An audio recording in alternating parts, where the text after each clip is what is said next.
just a conversation. Yeah, just off the cuff. Isolated radio. That's just the way to do it. That's the whole point, is to just be laid back. Yeah. Talk about some kaiju movies with Justin. And that's when I just go 3, 2, 1 and say, hey, hello everybody, welcome to There Goes Tokyo. I think we decided on redo, right? Remix? Okay. There Goes Tokyo, remix. Kind of a sort of quasi-sequel. Essentially, a little while ago, Justin and I did a countdown, or attempted to do a countdown, for the various Godzilla movies in anticipation for the 2014 movie. Yep. And... well, there were some schedule conflicts, so we didn't really get to talk about all of them. We just kind of ended up doing like our own top 10s in a discussion, and pretty much talked about every movie somewhat in there. Yeah. So it felt like a good little tribute at the time. But I've kind of been thinking, we haven't really done too much in a while, and since the quarantine kind of opened up, I figured to get Justin over here, and well, what could be a good way to start some conversations, and we could tackle some kaiju movies. And I think that... considering one of the videos got taken down due to copyright issues, like I think a couple of them were kind of lumped in that conversation, I realized that, well, we could probably go back and tackle a lot of the Godzilla movies individually with more to say. That could be fun. But in the meantime, I thought let's try our hand at some stuff that I haven't really seen too much of, or stuff I haven't seen in a long time, and there's a lot of kaiju movies. So we decided to start off with Rodan. And I have 2 reasons why I wanted to start that, Justin. I think we talked about it a little bit before we started this. This is take 2.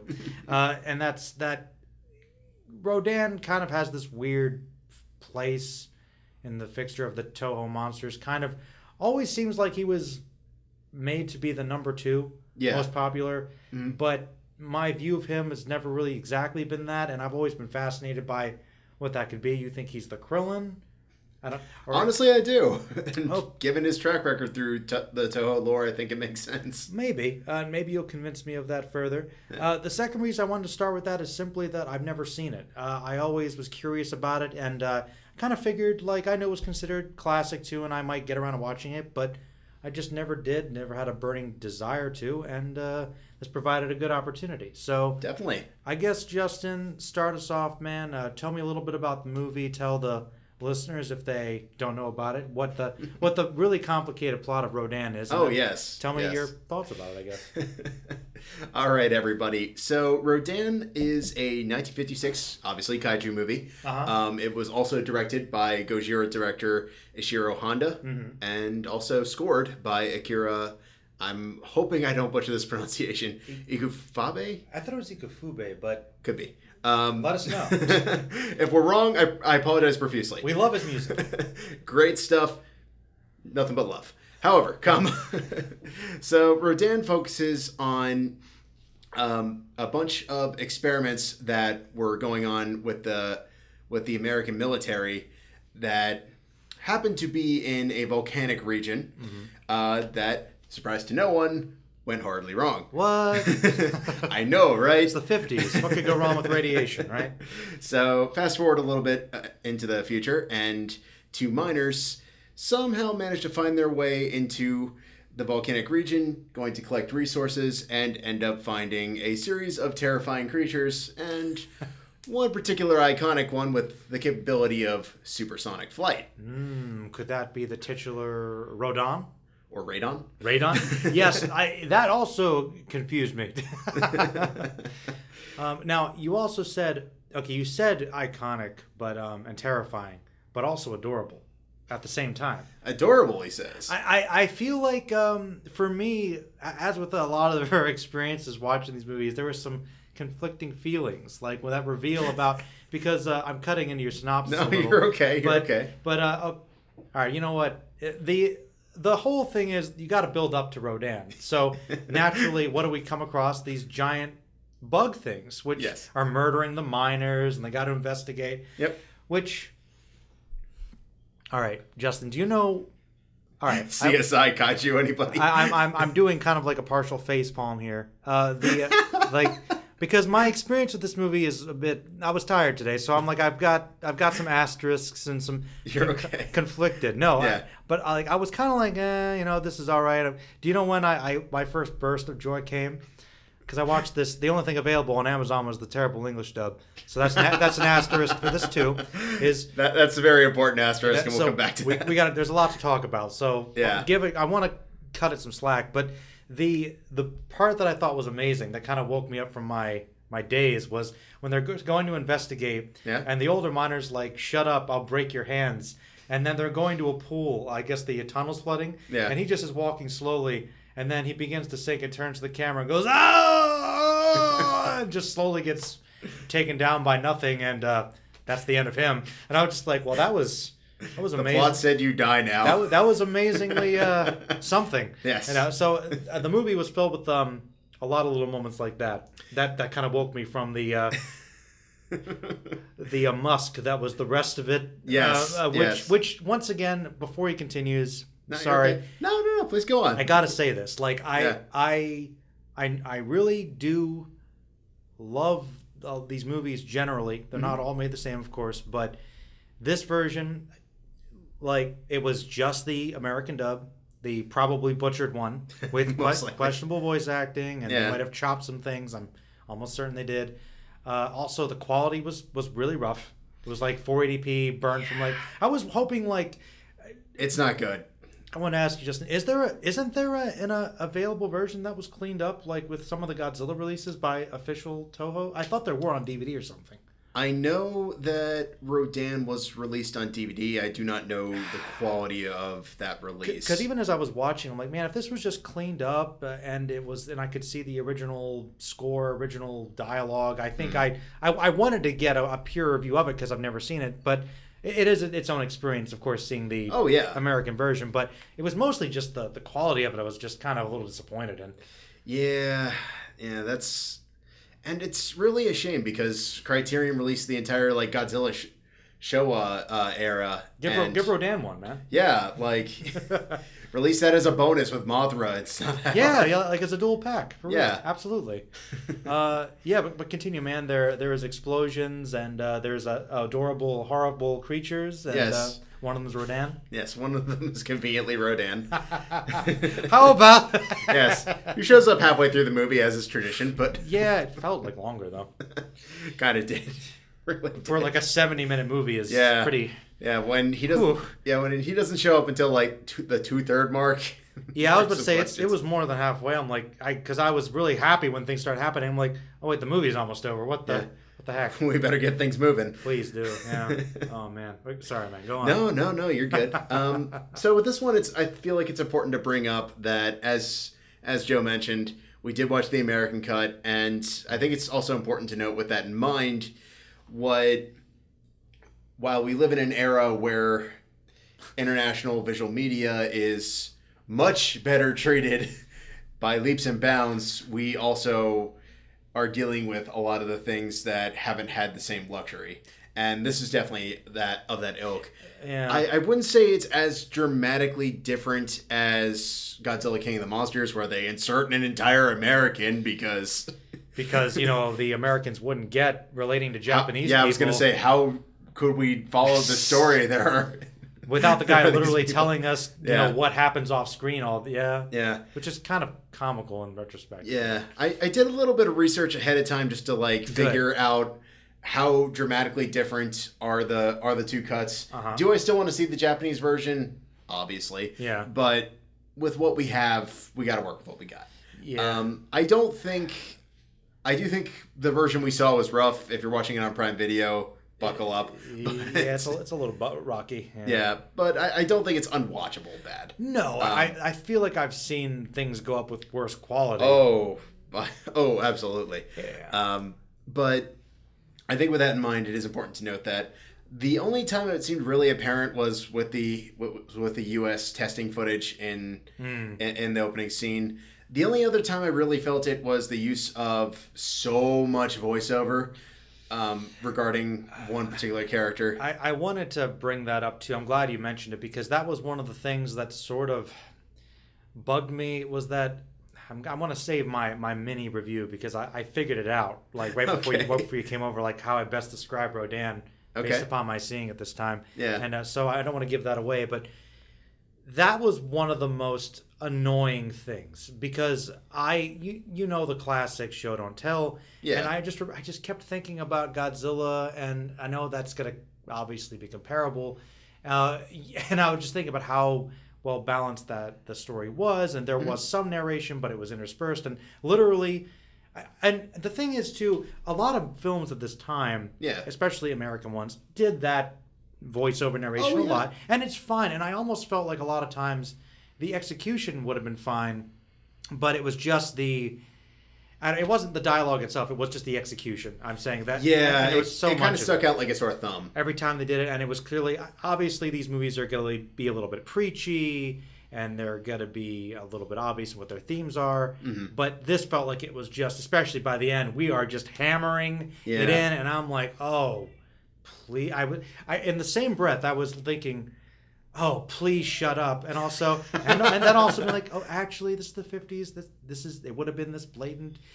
And I'm just like, but something about his delivery and it was just a little much. Yeah. Like, it was annoying me. Yeah, voice. Like, I get it. Yeah, voiceover always kind of strikes me as a gray area when it comes to filmmaking. Yes, show don't tell is definitely a thing, but there are some movies that really do make voiceover its own. Yeah. Martin Scorsese, in particular, uses it really well in a number of his movies.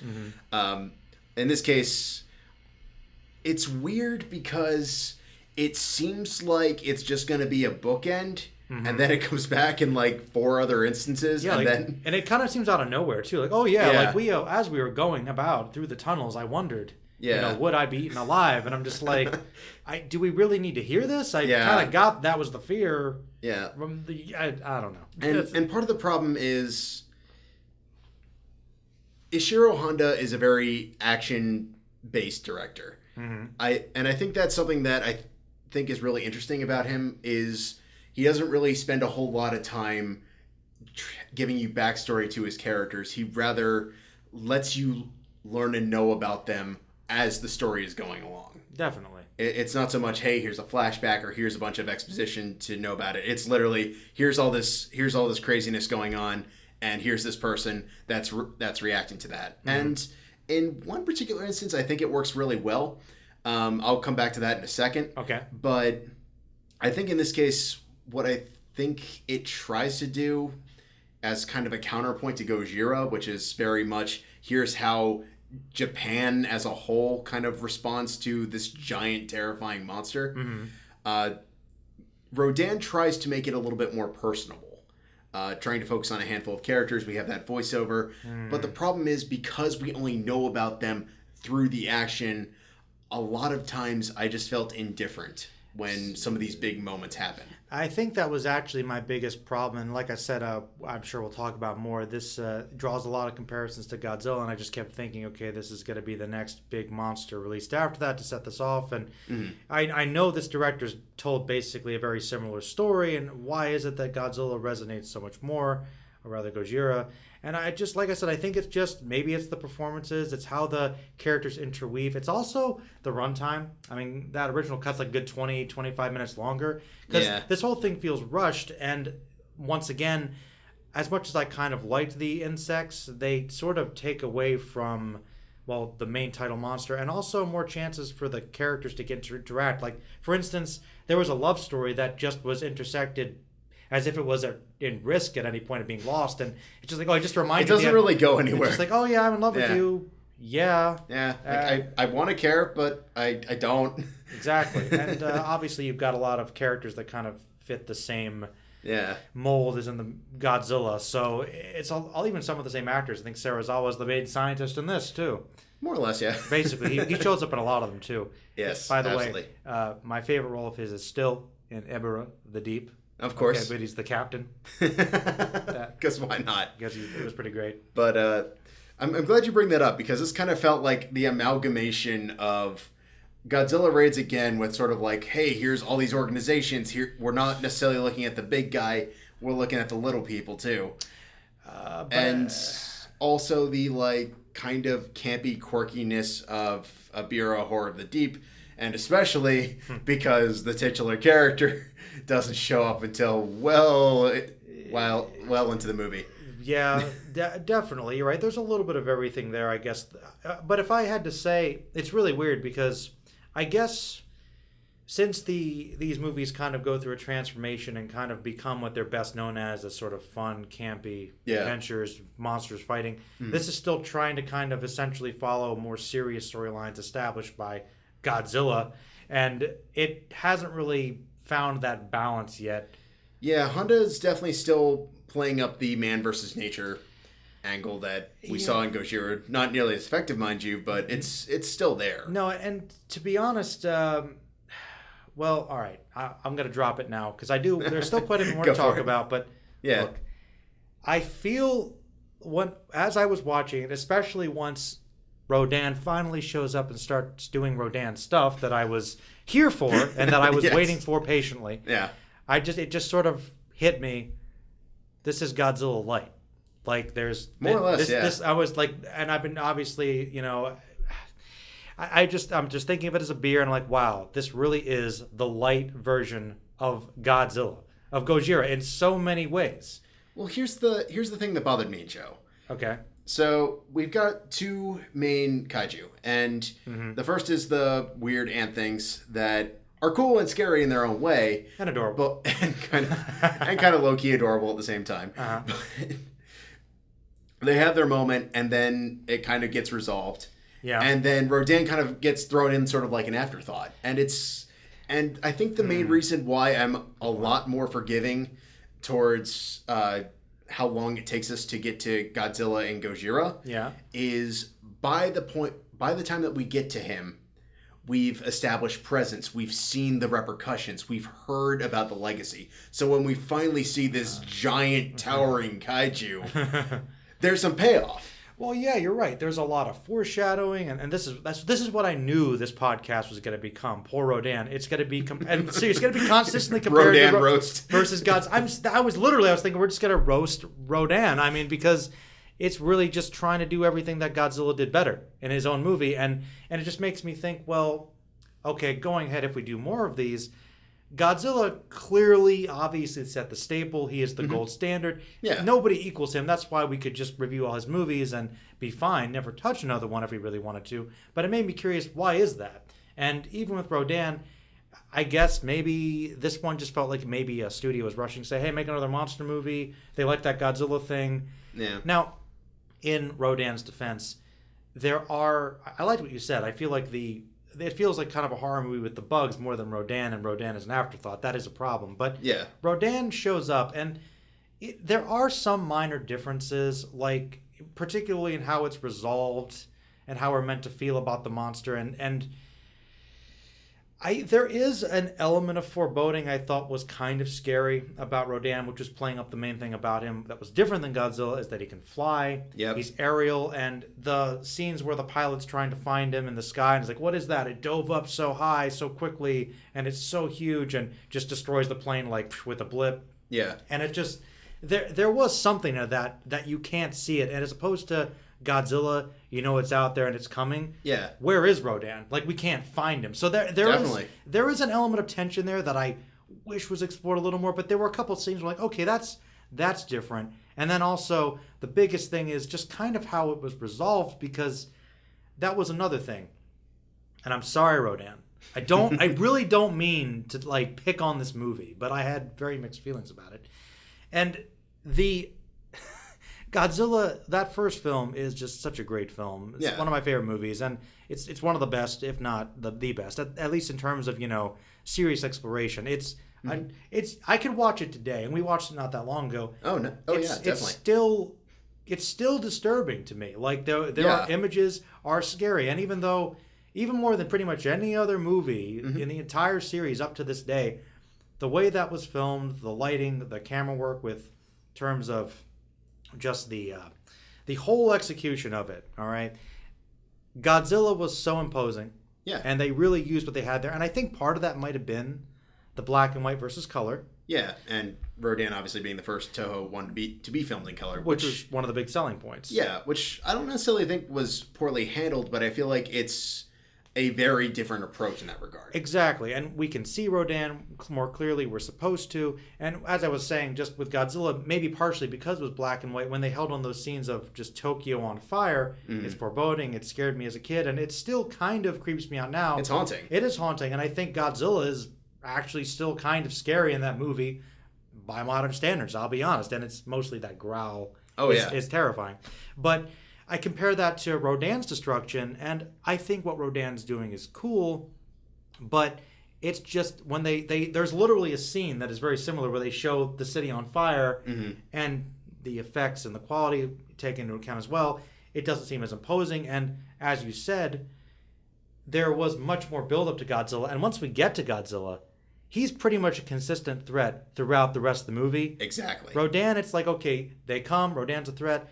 We'll think of a clever way to beat them, and we do, and it's not that difficult. And yeah, it's pretty straightforward. It's pretty anticlimactic, and it has an interesting resolution that's a little different, but it makes me feel like it was the same message, but not as threatening. Yeah, like one thing that I was thinking about near the end is Rodan kind of plays with a question that I was thinking about a little bit in regards to both Gojira and Godzilla Raids Again, which was, okay, at the end of Gojira, we're given the foreboding message of if we don't change our ways, there's going to be another. And obviously, Raids Again answers that with a definitive yes. Uh-oh.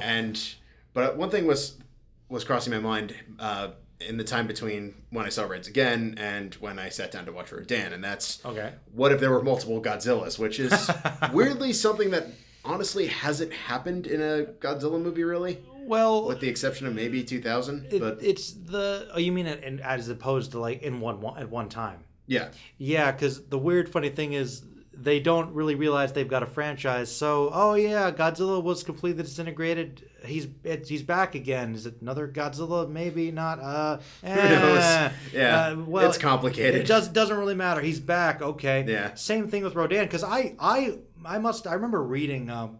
Because I don't know, did you ever come across those like old monster books in elementary school? Those little orange ones. Yep. Yeah, that's how I learned about a lot of the old school monster movies, because I obviously love Godzilla. And I remember there was a plot synopsis about Rodan, I think, and I remember I thought that one of the Rodans was killed and the other escaped. That's what I thought happened, but no. They both clearly get annihilated. They both clearly get annihilated. Spoilers. It doesn't matter. He comes back. One of them does. Yeah. Same thing with Mothra too. Like, it just, and they all like, oh no, they were popular. Let's bring them back. But yeah, and they try to make it kind of this tragic thing, which was different. Like Godzilla, you could kind of feel sorry for it, I guess, but mostly you're just like terrified of it. Whereas Rodan, they really try to sell that they were just animals. Yeah. And it maybe they shouldn't have done this, which I thought was an interesting thing. Yeah. And Godzilla, there's a lot of debate about it. Mm-hmm. But in Rodan, one thing I thought was kind of humorous was they say, oh, yeah, we got to kill it. And I'm like, it's just flying around. Yeah. Like, literally, at that point, Rodan has done nothing except eat the bugs that were killing them. Yeah. So / blow up a plane, but blow up a plane, but it was accidental, and like there was no real, philosophical, scientific discussion about do we have a right to. It was just let's take this thing down. It's like, so once again, something else is missing. Right. Yeah, it's interesting because you've got Gojira, which is obviously playing up the war is bad. We need to be wary of big, dangerous weapons of mass destruction and the consequences of using them. And then you've got Rodan, which is sort of the man versus nature debate, but also asking an interesting question of, did it have to come to this? Which I think would have been interesting if they had played up that debate a little further. It's runtime, man. Yeah, I'm telling you, it's definitely runtime. I think it's also a little bit of the structure. I think Raids Again wasn't quite what people were hoping it was going to be. So maybe it was a matter of, okay, because this is becoming so big and these are more or less blockbusters, let's try and introduce another element. It's basically MCU before MCU. Yeah, I mean, definitely one of the forefathers of that. And I mean, we may have to watch it again at some point. I remembered that was one of the more interesting discussions we had before was about Raids Again. Yeah. I I know we joke about the subplot that goes nowhere with the soldiers. Yep. But I mean it's I kind of think I had more fun watching that than I did Rodan, to be completely honest. I go back and forth because I can't say Rodan is necessarily a good movie, but I had a lot of fun watching it. And the one thing that I found really interesting in that regard is Rodan has moments where, even though it's campy, Sure, it gets really, really dark. yeah. One moment in particular, it's probably my favorite scene in the whole movie, is we come back to one of the miners that got lost in the mine, and he is clearly traumatized and has amnesia and all this stuff, and they play it 100% deadly serious. They do. And that's like one of the few moments that like actually has moments of actual like interesting character development. Like I was curious to see that go even further, and then we get the payoff to that, which is still pretty good. It leads to kind of a campy horror moment, but I could at least see like, okay, this you could probably, whereas Gojira was sort of focusing on war and weapons of mass destruction, Rodan's also kind of challenging the whole idea of like, what is the personal aspect of these consequences? What's the physical and mental toll that we see on these people? It's a good point, and they explore that more in other movies. Yeah, it goes further as the franchise goes down the line. Definitely. Probably more so in the 80s than in the Showa era. Yeah, it's like, oh yeah, let's look back at these cute old movies, and oh man, it would have been horrifying. Let's explore that a little bit. Yeah. Yeah. But definitely with that B story in Raids Again, that probably held my attention. But the problem with that is we're talking 5 minutes. In a man, I want to say 80 minute movie, 85 minute movie. Yeah. Probably, yeah. Yeah. But I thought it was a good sequel in a lot of ways, a good answer to the previous movie. Yeah, like if you're going to bring back that character, and it's the 50s, where it's very much the film industry saying we want to make money. Definitely. You got to answer, okay, well, the monster is back. Gigantus the fire monster, man. Exactly. I'm telling you. Yeah. Now, we've talked about the movie quite a bit itself, but let's be honest. We're here to talk about the monster himself, the character. And based upon this movie, how do you feel about him? Do you think he's earned his title as number 2, which he kind of sort of held this era for a long time? You know what, Joe? I'm serious. It's a serious question. No. It's a Okay. Listeners, I need to apologize in advance because I'm going to use another Dragon Ball analogy. And hey, you're welcome to on this channel. It's fine. Yeah, they know it. Oh, okay. Is he not Krillin? Oh no. It's a partial walk back, Joe.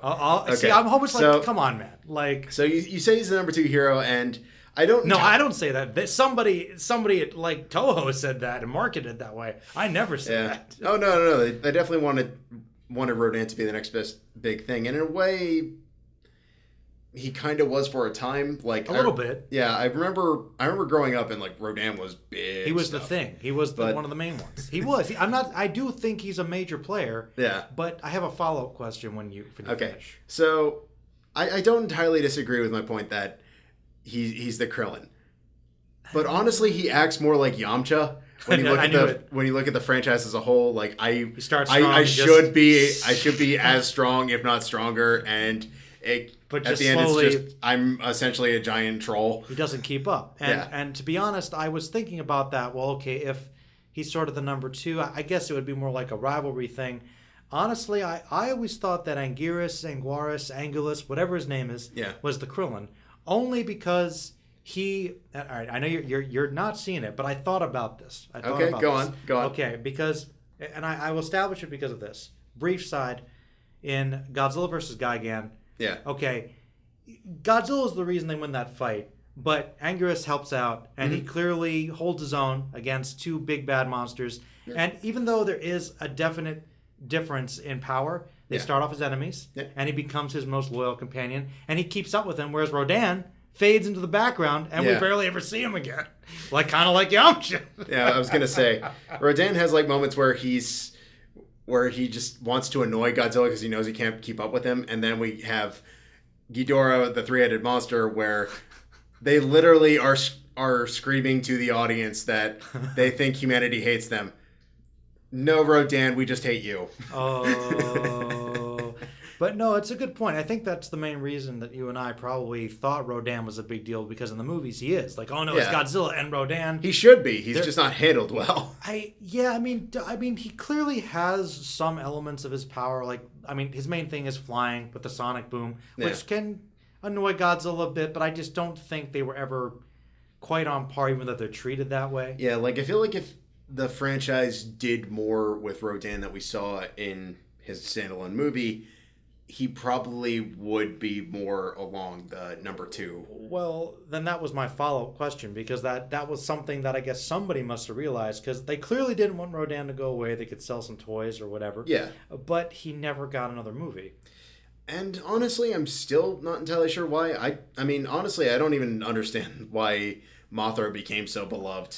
I know, and I will probably get into a more interesting discussion about that. But that's a whole another episode. It is. It'll probably start with the next one. But I think the main reason I can tell you right now, short answer, why Mothra had a little bit bigger of a legacy is because even from my vague memories of the movie, it does something quite different. Whereas, like I said, this is Godzilla Light, and it's it's Godzilla reskin, more or less. Yeah, it's painfully obvious. Yeah. But I will say this, in terms of positives, in this movie, I liked Rodan himself. Like, I didn't think that the special effects or costume work was as good. Like I said, the scale and how they played with shadows and Gojira was awesome. But I did like the costume in this. I thought they did a good job with the scales, the grooves. Mm-hmm. It seemed lizard-like and could be kind of menacing and adorable at the same time, as these often are. Definitely. You know, one thing that I found surprisingly enjoyable were actually the flying scenes themselves. Okay. Like, the fact when he was flapping, it actually worked for me. I thought it was fairly believable for what it was. Like, it was, I feel like I've seen worse flying stuff. Oh, yeah. No, giant bird. But giant bird's the worst. Giant bird will forever live on in infamy. But yeah, the flapping of the wings, and even the close-up shots when they first reveal Rodan, I thought it might have been stop motion. Yeah, no, I actually same. Honestly, my only real problem with how they handled the Rodan stuff was the first scene. They're clearly trying to basically pull a Jaws. Like, okay, there's this big scary thing, and if I hadn't seen Rodan in a handful of other movies, it probably would have been unnerving. Oh. But for me at the time, it was just like, get to the freaking point. So yeah, and but like the miniatures, the close-ups, all the other stuff, I really, really liked. I just wish they had spent more time just cutting to the chase with that. Yeah, they were trying. To be honest, I know that it's sort of a weird complaint, but in these movies, sometimes you don't think there's enough of the monster. But there really is not enough Rodan in the Rodan movie, especially for as short as it is. Yeah. And once again, another thing I think we talk about, people often joke about dismissing the plot, but you need to have the human story on some level to be something to connect with, or at least be mildly entertaining, interesting. Yeah. And this just didn't have enough of that either. So it can't decide if it's trying to be like this person's perspective or if we're getting another kind of Gojira-esque ensemble piece. Yeah, and it doesn't commit to any of that, and nothing's really fleshed out. So it just kind of seems to me... It meanders. It meanders a lot, and it just kind of comes into fruition as sort of your standard giant monster movie, like a lot of would be copying Gojira anyway. Yeah. Which is sad to think. Rodan's basically just one of the first ones that did that. And I know it's the same franchise, but it's literally... How many of these are just, there's a atomic issue and then it creates a big monster and then we kill it? I mean... Oh, yeah. There all was over the place. Some of that before Godzilla, but he really kind of set a new bar, and then a lot of imitators. And Rodan, man, I know it sounds bad, but with an exception of a couple tweaks, it's essentially that. Oh, yeah. No, you can pretty much subtract verbs and there you go. It's almost the same movie, just not done as well. Exactly. It sucks to say that. But I will say this, though, once again with some asterisks. I would say if I saw a cleaned up version, the actual Japanese version, dialogue, performances, I feel like some of the music might have been cut out too. I didn't hear a lot of that classical. I know a few were. I don't know if everything was compromised, but since Akira is still is still credited. I have to imagine most of it's in there. I guess maybe just the sound quality affected a little bit, but Probably. yeah, honestly, I'd like to see how different the narration is too, because that kind of Yeah, I feel like this movie would be a lot better without the voiceover, or at least too much scaled down. Definitely, man. Yeah. Definitely. But yeah, that's pretty much my thought about Rodan. I guess I thought it was okay from the version I saw. Yeah, It was pretty good. I mean, it's weird because I was thinking as a kid, yeah, I probably would have liked seeing it a lot more. But yeah. It's definitely a great asterisk. Like, if you are a fan of the Toho franchise, gotta see it. and you've got 75 minutes to spare, Yeah. you won't be disappointed. Don't chill at $80 for a DVD copy. Is that how much they are? Because it's out of print, yes, if not more. See, that's part of the problem too. Like, yeah, if these were readily available, that's a Yeah. whole nother issue. But yeah, it's definitely not worth that amount of money. But No. if you could watch it for free or maybe Yeah, I was gonna say if you have Amazon Prime and you love Godzilla or just kaiju movies in general, it's worth your time. But I think as a movie by itself, it's kind of a mess. Yeah, it's a fun mess, but it's a mess. It's like I said, as a movie by itself, it's okay. I like like I said, these vary too, but it's Yeah, even like I said when you're comparing it against Gojira, which is pretty much the best one.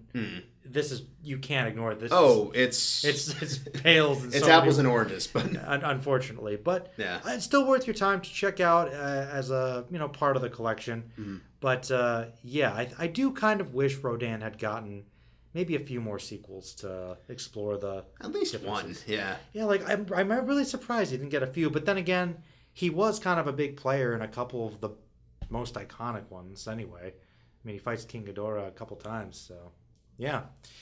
All right, man. Well, do you have any final thoughts? I think we can wrap it up here.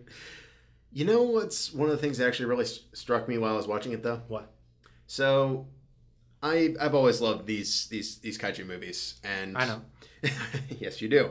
But the one thing that always struck me about the Toho movies compared to any others is obviously there's somebody in a suit doing all this stuff. Yeah. But the one thing I think is really, really cool about Toho in particular is it never, ever feels like you're watching a guy in a suit.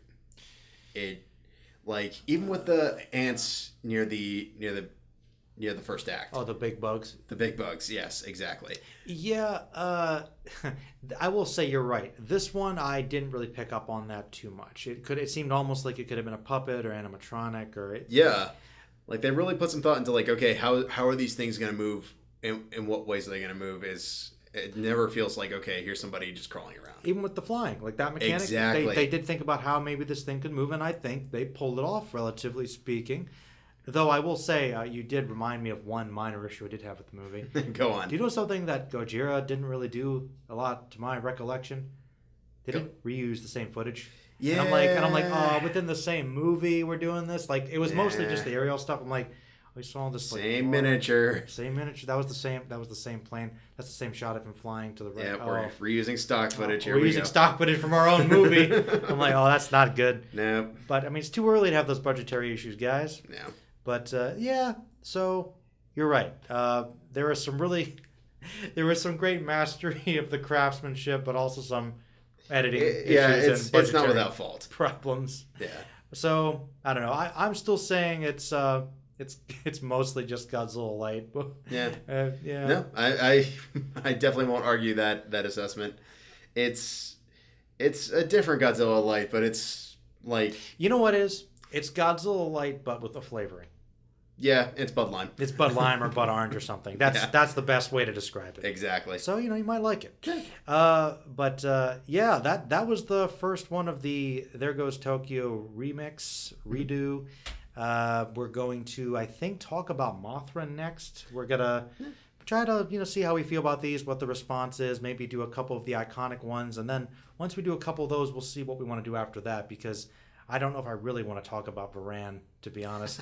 We could, but I kind of want to save the ones I don't care about until like we're desperate. Like I'll be honest, this is all just a way to talk about Godzilla movies again. But we can't start with it. Now we got to build up. Yeah, to it. that's kind of why I didn't want to just call this "There Goes Tokyo 2," because I feel like the further we go down the rabbit hole with these, we're going to play a lot faster and a lot looser than a straight up sequel. Yeah, it's gonna get weird. It's gonna get amazingly weird. We'll start off with something a little simpler to begin with. But that was Rodan. Let us know your thoughts if you've seen it, and if you're interested in it, it might be worth your time. All right, Justin, say goodbye. Take it easy, everybody.